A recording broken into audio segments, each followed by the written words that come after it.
right. Well, thank you again so much, Governor Cooper, for speaking with me today. So, as UNC Charlotte student newspaper, the Niner Times, we have a few questions for you regarding young voters, especially in this election cycle. And we just finished the primaries, but then also to get your thoughts on some of the issues that matter most to students at UNC Charlotte today, and what we've seen a lot from, events on campus recently.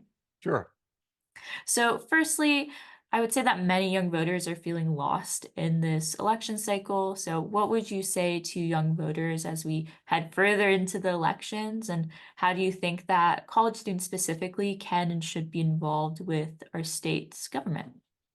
Well, first, I think the future of our state and country is in the hands of our young people right now. If our young people decide to engage and vote in this election, they can make the difference.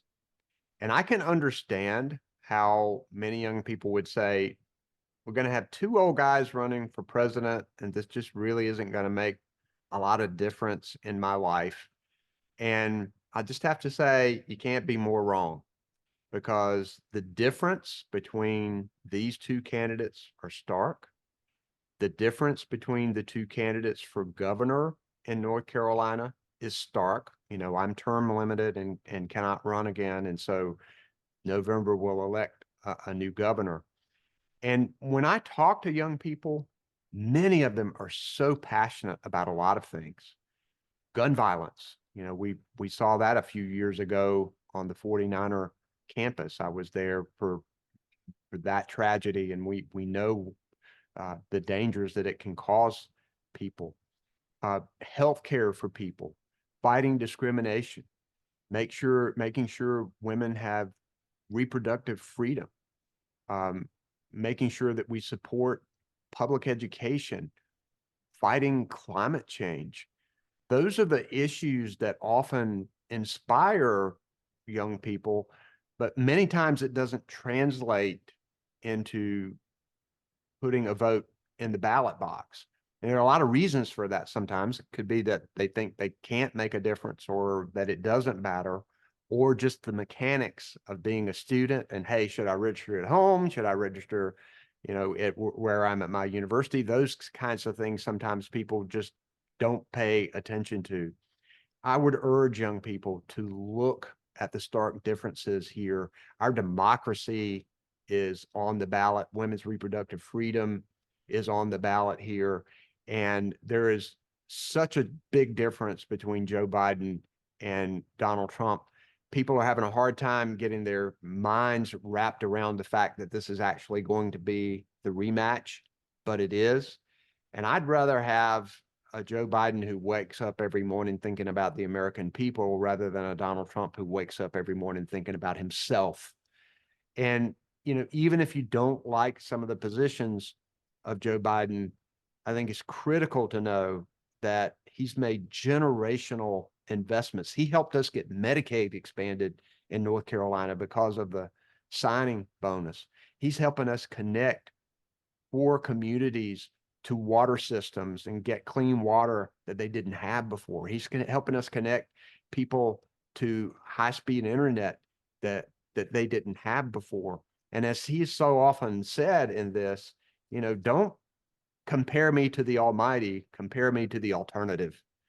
And the alternative would be a disaster for this country. And the alternative in the governor's race, I'm supporting Josh Stein, who's the current attorney general. We have a governor candidate for the Republicans, and Mark Robinson, who has said men should lead, not women.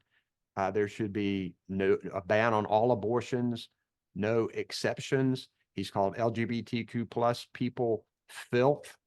He said that he has an AR-15 that he will use against government officials if the government gets too big for its britches. He's denied the Holocaust. A long list of horrible things that do not reflect the value of North Carolinians, and I believe do not reflect the values of young people, many of the young people who are on campus there at UNC Charlotte. So I think it's more critical than ever that people engage, because as frustrating as politics can be, and how it's easier to look away we've taken our freedom sometime for granted. We can all go out and we can protest and we can say what we want without fear of reprisal from the government. That could be taken away from us as it has in many countries. So we have to value that and participate in the process. Definitely. And as you finish up your term as governor, what goals and issues are you prioritizing now for your remaining months in this role? We're signing up as many people as we can to get health care coverage. We live in the richest country in the world. We ought to be able to find a way to make sure that everybody gets health care coverage. And we still have hundreds of thousands of North Carolinians who don't have it.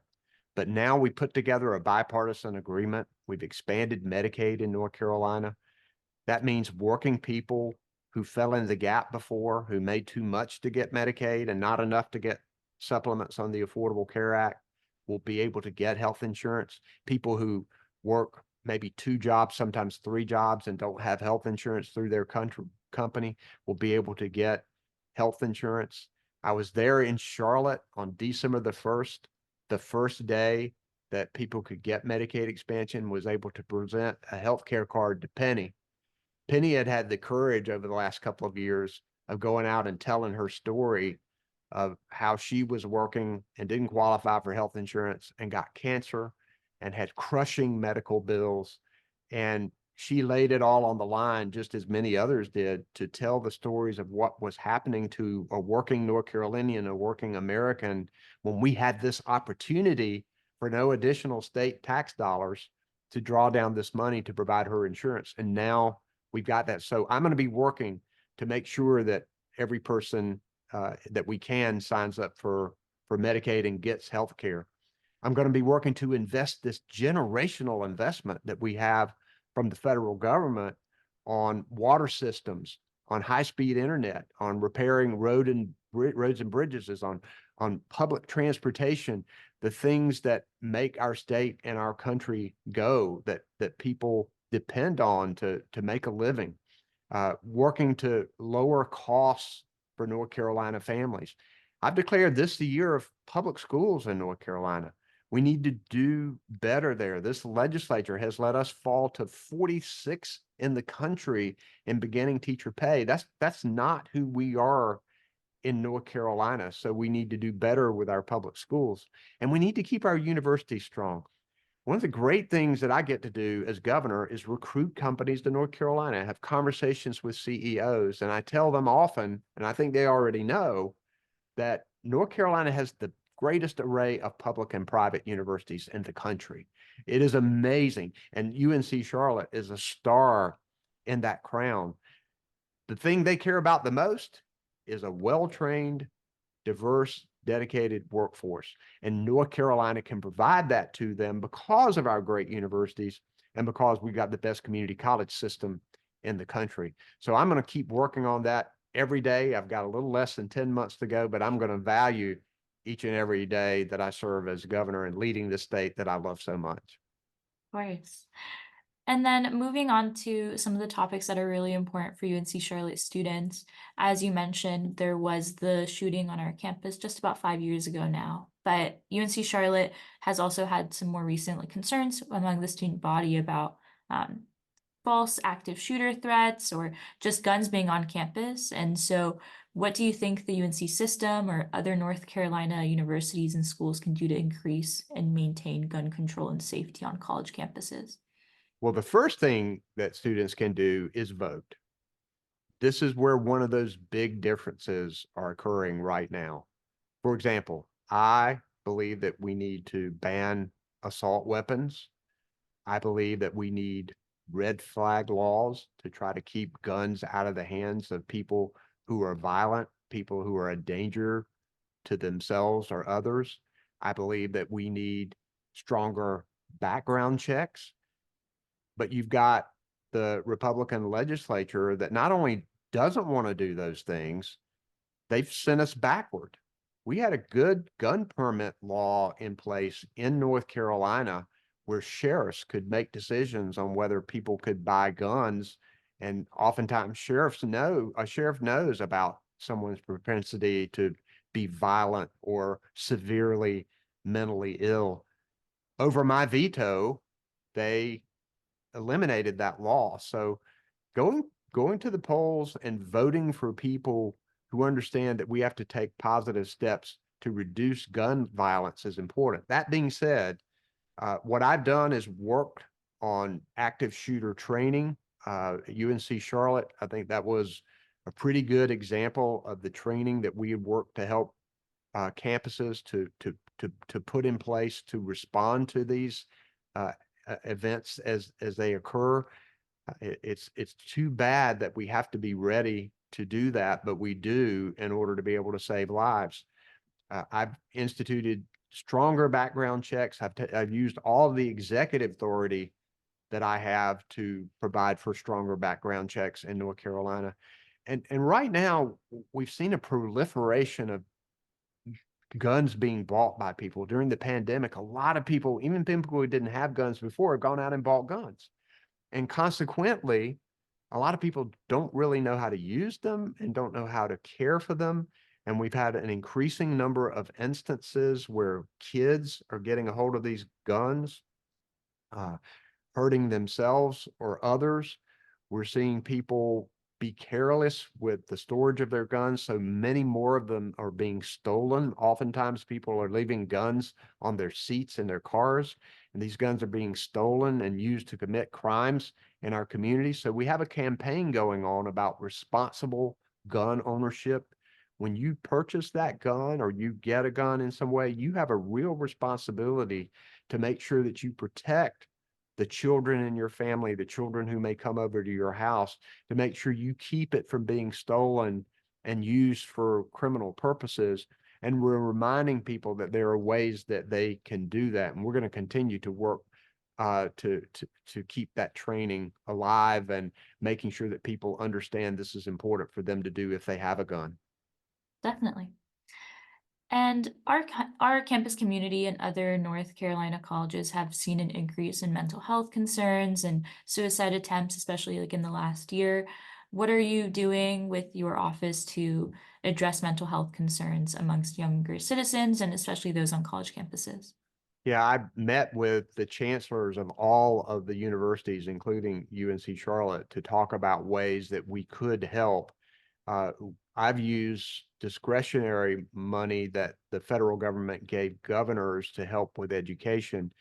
We provided millions of dollars to the university to help them with counseling, with providing help directly to students, to train other students and professors to recognize mental health issues. We've got the 988 program in place where people are feeling suicidal or deeply depressed, a number that they can call. I'm deeply concerned about this happening on our college campuses, and we have to do more to help. I believe that Medicaid expansion will help.